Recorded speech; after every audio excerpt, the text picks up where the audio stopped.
Good morning Mataji. Good morning. என்ன காலங்காத்தாலே என்ன விட்டு எங்கேயோ போயிட்டு வந்திருக்கீங்க போல இருக்கு. நான் அப்போ கும்பாபிஷேகம் போகணும். சிங்காரவேல் கும்பாபிஷேகம். வீடியோ எடுத்தியா? கொஞ்சம் எடுத்துருக்கேன். எப்படியும் வந்து தெரியல. சௌபி ஹெல்ப் பண்ணல. சமா கூட்டம். இங்கேருந்து நாங்கள் கிளம்பும் போது சௌபி எடுத்தா. அங்கே போயிட்டு கோயில்கிட்ட நான் எடுத்தேன். எப்படி வந்துட்டு தெரியல. ஆனால் நிறைய தலைங்க தான் தெரியும். அவ்வளோ கூட்டம். சாமி பார்க்க முடியல. அலங்காரம் பண்ணின்னு இருக்காங்க. சரி லேட் ஆயிடுச்சு வந்துடலாம் அப்படின்னு வந்துட்டோம். அந்த வீடியோ இப்போ இன்க்ளூட் பண்ணுறேன். இப்போ நாங்கள் வந்து சிங்கப்பெருமா கோயில் சுப்பிரமணிய சுவாமிக்கு வந்து கும்பாபிஷேகம் நடக்குது. அதை பார்க்க தான் நாங்கள் போகிறோம். போயிட்டு அங்கே போய் பார்ப்போம். காலங்காத்தால 2 பேரும் எங்க ஜோடியா கிளம்புறீங்க? சிங்கார வேலனுக்கு கும்பாபிஷேகம் அது பார்க்க போகிறோம் கோயிலுக்கு. நானா போவோம். போயிட்டு வரலாம். அங்கே போயிட்டு பார்க்கலாம்.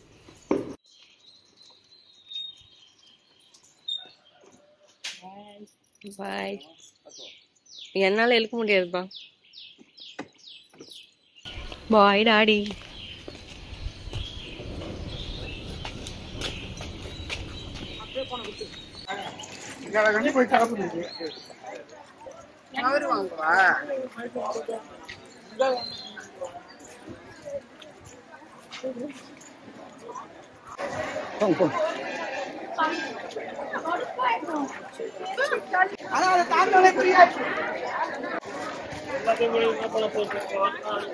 சிங்காரவேலன் கோயில்ல கூட்டம் ஒரே அதிகமா இருக்கு. அந்த கூட்டத்திலேயே நாங்க நடந்து போயிட்டு இருக்கோம். முன்னாடி போயிட்டு இருக்காரு. செம்ம கூட்டம். அன்னதானம் நடந்துட்டு இருக்கு. அன்னதானத்துக்கும் செம்ம கூட்டம் கியூல நிக்கிறாங்க. நாங்க போய் சாமியை பார்க்க போறோம். சிங்காரவேலன் கோவில் கிட்ட வந்துட்டோம். சிங்காரவேலன் கும்பாபிஷேகம் முடிஞ்சிச்சுன்னா நான் கொஞ்சம் லேட்டு முடிஞ்சிச்சு. நான் சாமியை தரிசனம் பண்ணிதான் வந்திருக்கேன். அப்படியே கோயிலையும் பார்த்துட்டு போலான்னு வந்திருக்கேன்.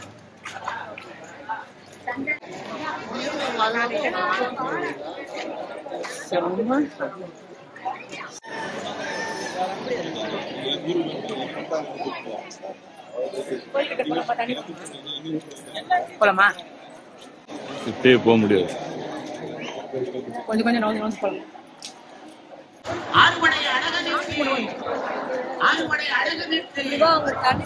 வரங்குன்றம் முருகனுக்கு திருச்சீரலைவாய் முருகனுக்கு ஆவினத்தி அழகனுக்கு மேல்முருகனுக்கு ஆவினக்குடி அழகனுக்கு சுவாமிமலை சுவாமிநாத சுவாமிக்கு அரோஹரா அரோஹரா. நண்பர்களுக்கு ஒரு பணிவான வேண்டுகோள். கும்பாபிஷேகம் ஆன பிறகு விமானத்தின் மீதோ கோபுரத்தின் மீதோ சென்று தொட்டு வணங்குவது என்பது அவ்வளவு பயனளிக்க கூடியது அல்ல. ஆகையினாலே கும்பாபிஷேகம் முடித்த பிறகு யாரும் கோபுரத்தின் மேலே ஏறக்கூடாது. ஒன்று. இரண்டாவது, யாகசாலையிலே அந்த யாக குண்டத்தில் இருந்து திருநீர் எல்லாம் எடுக்க வேண்டும் என்று வரும். ஆனால் இப்பொழுது எடுத்தால் பயன் இல்லை. அது ஆறிய பிறகு மாலை வேளையிலே நீங்கள் ஆலயத்தை தொடர்பு கொண்டால் அவர்கள் உங்களுக்கு வணங்குவார்கள். ஆகையினாலே யாகசாலைகள் எல்லாம் போய் கிளறக்கூடாது என்கிற பணிவான வேண்டுகோளை உங்களுக்கு வைக்கிறோம்.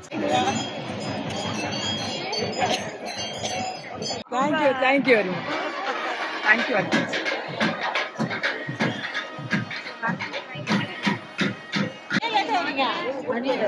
ஒரு 1/2 மணி நேரம் சுத்தமாக கொஞ்சம் காலையாக. ஆமா.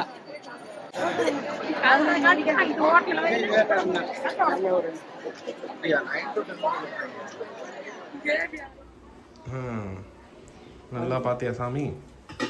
தண்ணி ஊற்றுறதெல்லாம் பார்த்தேன்.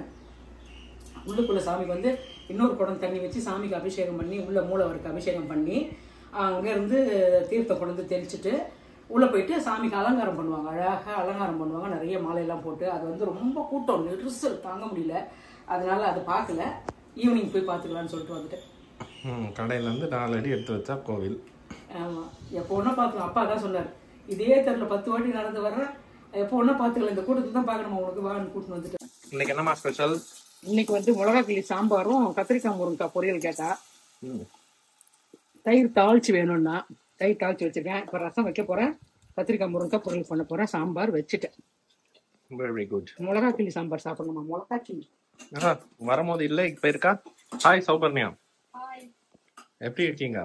நல்லா இருக்கிறேன். Long time no see. உனக்கு சோறு போட்டியா? சோறு வேக வச்சிட்டேன் போகணும். இவனுக்கு சோறு போட்டியா? அவனுக்கு தோசை தக்காளி சட்னி கொடுத்துட்டேன். ஓகே. இந்த குட்டி பையன் எனக்கு ஸ்டுடியோல பேக்கிங் வேலை இருக்கு. நான் போயிட்டு ஸ்டுடியோ வேலையை முடிச்சுட்டு பேக்கிங் வேலையை முடிச்சுட்டு வரேன். Okay bye. ஹாய் மாதாஜி.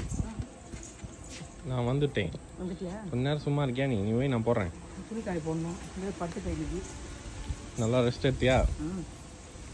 நான் வர லேட் ஆயிடுச்சு. நல்லா ரெஸ்ட்டு. போய் சாப்பாடு சமைச்சு முடிச்சுட்டு சௌபிக்கு சாப்பாடு கொடுத்தேன். சாப்பிட்டா கொஞ்ச நேரம் போய் படுக்கிறோமா கேரா இருக்குன்னு போய் படுத்தது தான். நல்லா தூக்கும். கண்ணை பார்த்தாலே தெரியுது. மூஞ்சி பார்த்தாலே தெரியும். நல்லா உப்புன மாதிரி இருக்கும். நல்லா தூங்கி எழுந்துட்டு இப்போ தான் காஃபி போட்டு கொடுத்துட்டு வந்து துணி கொஞ்சம் காய போடலாம். போட்டு படுத்த மிஷினு இப்போ தான் காய போட போகிறேன். ஓகே போகலாமா? கீரை வாங்க. ஓகே போயிட்டு வந்த துணி காய போட்டு வந்துடுறேன். இந்தம்மா ஏன் கொஞ்சம் பழுக்கி இருக்கு? அது இருக்கட்டும். என்ன கீரை? அரைக்கீரை. இது வாங்கலாம்ல 20 ரூபாய்க்கு. பிஞ்சாவும் இருந்தது, நிறைய இருந்தது. அம்மா இது கூறு மாதிரி வச்சுருந்தாங்க. தோட்டத்துலேருந்து இப்போ தான் எடுத்து வந்தாங்க. அதனால் 20 எவ்வளோன்னா 20 ரூபான்னாங்க. சரி போடணும், நிறைய தான் இருக்குது. கடையில் வாங்குறத விட தோட்டத்துலேருந்து கொண்டு விற்கிறாங்க. இன்னைக்கு லஞ்ச் என்ன செஞ்ச? இன்னைக்கு லஞ்ச் வந்து மிளகாய் சாம்பார், ரசம், கத்திரிக்காய் முருங்கைக்காய் பொரியலும் மிளகாய் சாம்பார் தான் கேட்டா. நான் எப்பவுமே வைக்கிற மாதிரி ரசம் தயிர்லாம் தாளித்து வச்சு சாப்பாடு கொடுத்தா நல்லா திருப்தியாக சாப்பிட்டுட்டா. நான்வெஜ்ஜு பிடிக்கலையா, வெஜ்ஜு தான் அவளுக்கு ரொம்ப பிடிக்குதான். அதனால் அவள் கேட்கறது செஞ்சுருது. நாளைக்கு கீரை எதாவது ஒன்று செய்யலாம்னு சொல்லிட்டு இப்போ அரைக்கீரை வாங்கினாங்க. அரைக்கீரை வந்து 30 ரூபா கட்டு சொன்னாங்க. நல்லா பெருசாக தான் இருந்தது கட்டு. நமக்கே 2 வாட்டி செய்யலாம் பொழுது. ஒரு வாட்டி பொரியலும் ஒரு வாட்டி கடையிலும் செய்யலாம். இப்போ இதை நல்லா நான் பார்த்துட்டு வரும்போது வந்து சொன்னேன். கீரை ஃப்ரெஷ்ஷாக இருக்கணும்னு சரி கிளம்பிட்டேன் வாங்கிறதுக்கு. ரொம்ப நாள் கீரை செஞ்சு அரைக்கீரை செஞ்சு இப்போ அதை கட் பண்ணி ஆஞ்சி நல்லா தனித்தனியாக கீரையை பறித்து வச்சுட்டோம்னா காலையில் எழுந்தோடனே சமைக்க ஈஸியாக இருக்கும். இப்போ கட் பண்ண போகிறேன். கீரை கட் பண்ணுறது தான் இப்போத்தி வேலை. மற்ற வேலை முடிஞ்சிச்சு. நல்லா இருக்குது கீரை. உள்ள வரைக்குமே நல்லா இருக்குது. 30 ரூபா வாங்கலாம். இந்த கீரை வாங்கியாச்சு, கத்திரிக்காய் வாங்கியாச்சு. நாளைக்கு இதை வச்சு தான் நம்ம செய்ய போகிறோம். இப்போ நைட்டுக்கு வந்து தோசை ஊற்றி கொடுத்துட்டு சட்னி அரைக்கலாமான்னு பார்க்குறேன். தேங்காய் சட்னி வேணாம். காலைல தக்காளி சட்னி பண்ணேன், அதுவே கொஞ்சம் இருக்குது. அதையே வச்சு கொடுத்துடலாமான்னு யோசனை பண்ணுறேன். இப்போ நைட் டின்னருக்கு அதுதான் ஏற்பாடு பண்ண போகிறேன். சரி ஓகே. டின்னர் செஞ்சுட்டு கூப்பிடு. டின்னர் இப்போ மணி நான் 8 மணி ஆகுது. யார் பசிக்குதுன்னு சொல்லுங்க, டக்குன்னு டின்னர் ரெடி பண்ணிடுறேன். இப்போ வந்து நான் நாளைக்கு லஞ்சுக்கு இன்றைக்கி ரெடி பண்ண போகிறேன். அரைக்கிறேன். பாய்.